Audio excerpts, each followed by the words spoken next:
Então, eu acho que é uma situação ridícula, é uma situação ridícula. Se é legal que não existe uma medida, por favor, sabe o que está acontecendo, sabe como funciona, tentaram derrubar o pedido, tentaram derrubar a investigação. Não dá para fingir demência. Ah, tem a decisão do Gilmar Mendes aí para todo mundo ver. Já passaram vergonha em todas as instâncias. Cara, é vexatório. É uma situação vexatória. Cara, é aquele negócio. O Ministério Público pode investigar, o Ministério Público pediu medidas cautelares lá para restringir, porque, cara, a própria juíza aí pegou e ela fez uma avaliação parcial, cortou uma parte do pedido, mas ela reconheceu, porque evitar, porque está em investigação. Isso não é com o Andrés, é com qualquer pessoa. Não é o Andrés, não é especial, ele não é especial, é qualquer pessoa. Há indícios de irregularidade, ele é réu, confesso. Não, no caso dele, não cabe retratação. O que você quer? O que você quer, amigão? Cara, eu não sei nem por que está demorando tanto. Não deveria demorar, para. Não, quer completar, doutor? Eu lembrei de uma coisa importante aqui, eu acabei nem falando na outra live, mas que é relevante. Beleza, ele está falando que o Corinthians não atestou nada de ilegal por enquanto e tudo mais, mas a denúncia foi recebida, né? E para uma denúncia ser recebida, para se tornar um caso uma ação penal, ela deve preencher alguns requisitos, no artigo 41 e no artigo 395 do Código de Processo Penal. São os dois artigos que prevêem os requisitos para recebimento da denúncia. E a denúncia, ela tem que descrever minimamente fatos que sejam crimes, tem que ter justa causa, tem que ter elementos mínimos ali. É óbvio que para receber uma denúncia tem que ter menos prova do que para uma sentença penal condenatória, né? Até porque a instrução vai servir para isso, para ouvir testemunhas, produzir provas e tudo mais. Então, para receber uma denúncia, já significa que o Poder Judiciário viu que existe sim indício de prática criminosa por parte do André Sanches contra o Esporte Clube Corinthians. E a denúncia foi de apropriação indébita qualificada. Quando você estava fora aqui, a gente estava falando uma questão, o Douglas, se foi declarada a suspeição ou não da magistrada, eu não sei, ela recebeu parcialmente a denúncia e rejeitou em relação ao crime de lavagem, né? Então, me parece que foi de apropriação. Mas o ponto é, ele vai passar para o Douglas, que existe indícios disso. Tanto é que teve cautelar decretado e a denúncia foi recebida.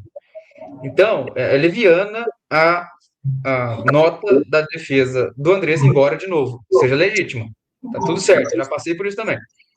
Então, eu só queria deixar isso claro, tá? Que o Poder Judiciário já atestou que existe sim indício de prática de crime.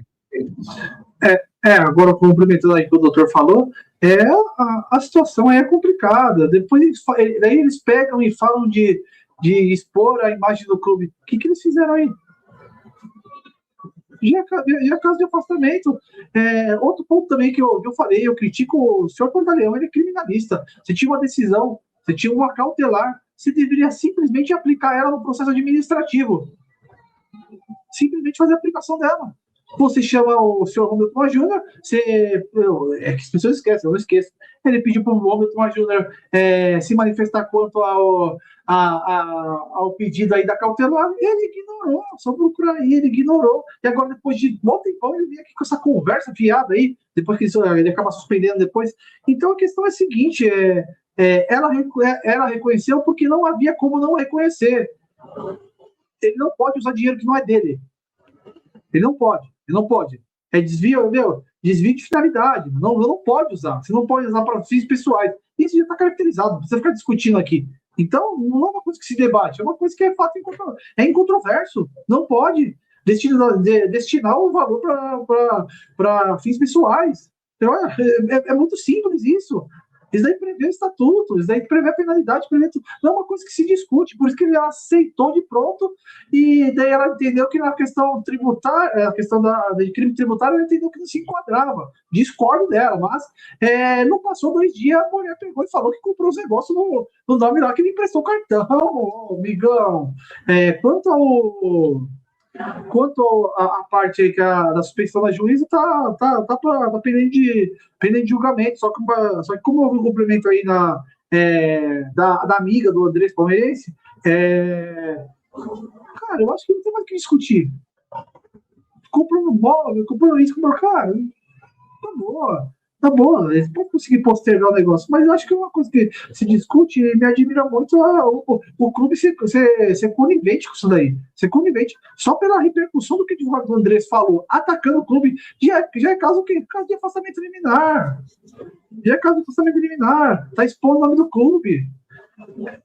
Douglas, o que eu estava comentando com o Dr. Caio aqui, quando você estava fora aí, é que no caso do Corinthians, a gente vê o emaranhado de situações aí de supostas responsabilidades de ex-dirigente, Ministério Público, intervenção judicial, movimento de expulsão, e isso e aquilo. Só que, diferente de uma empresa comum, ou de uma associação que seja, que quando é lesada, supostamente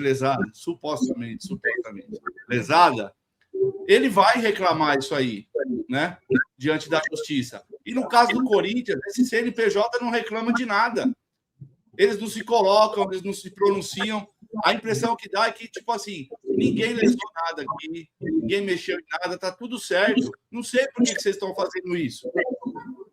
Porque a gente não vê o presidente se pronunciar, a gente não vê presidente de conselho se pronunciar, a gente não vê vitalício se pronunciar, não vê nada. Então parece que a gente é tonto, cara, que a gente é idiota, que a gente está fazendo, correndo em várias frentes aí à toa. Porque o próprio supostamente lesado não reclama de nada. Olha que loucura, cara. Olha que loucura, doutores. Eles não reclamam de nada, cara. Para eles está tudo bem. A não ser, peraí, fazendo um parênteses assim, porque a gente sabe que tem muito associado reclamando, sim. A gente sabe que tem poucos conselheiros reclamando, sim. Torcedores, 90% da torcida, sem dúvida. Porém, eles são abafados, eles são calados. Existem números naquele mês do Parque São Jorge, enviado por associado, por... Eu já protocolizei mais de uma dezena. Depois até posso falar sobre quais que a gente protocolizou lá no coletivo Família Corinthians, mas e não tem resposta.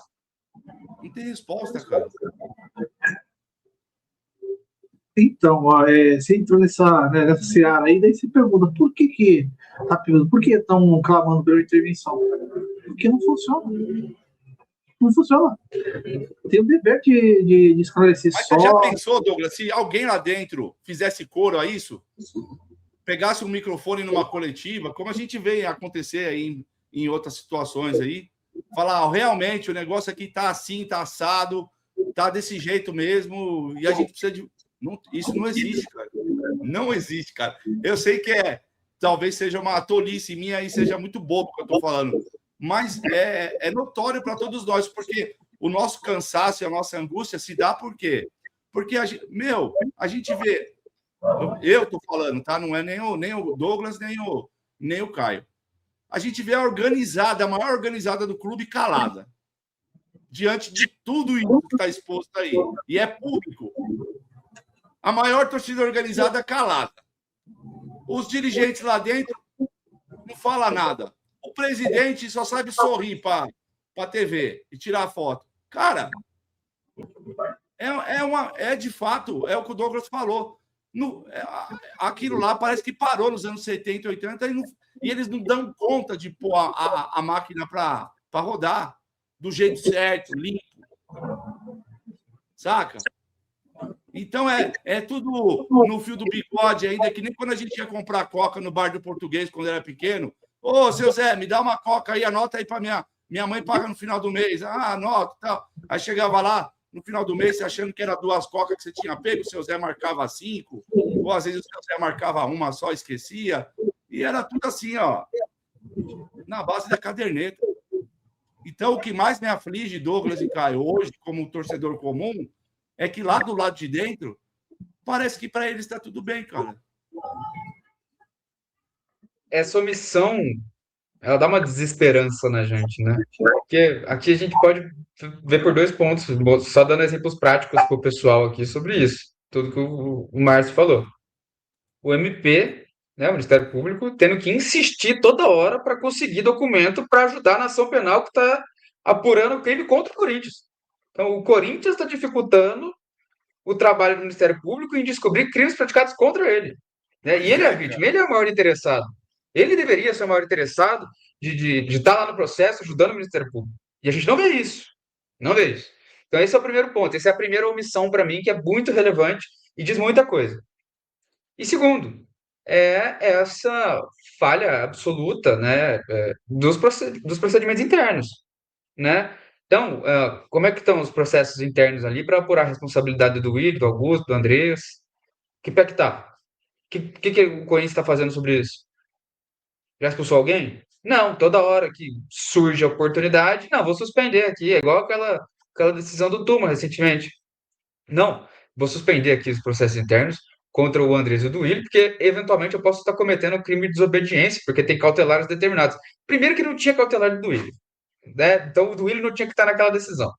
E segundo, não vai cometer crime de desobediência se convocar o Andrés para participar dos procedimentos internos ali. A esfera penal é absolutamente diversa da esfera administrativa independente. Então, assim, sempre encontra-se um motivo para não andar, não responsabilizar aqueles que têm que ser responsabilizados. E isso causa desesperança, né? É uma omissão absoluta de toda a cúpula corintiana ali, não estou especificando o nome de ninguém, mas de todo mundo que tem o poder de fazer alguma coisa, presidente do CORE, do Pantaleão, Turma, todo mundo, e a gente vê uma pessoa que está com um gás absurdo para tentar resolver isso, e eu admiro muito, inclusive, essa pessoa, que é o Dr. Carrasco, porque, olha, ele tá se esforçando.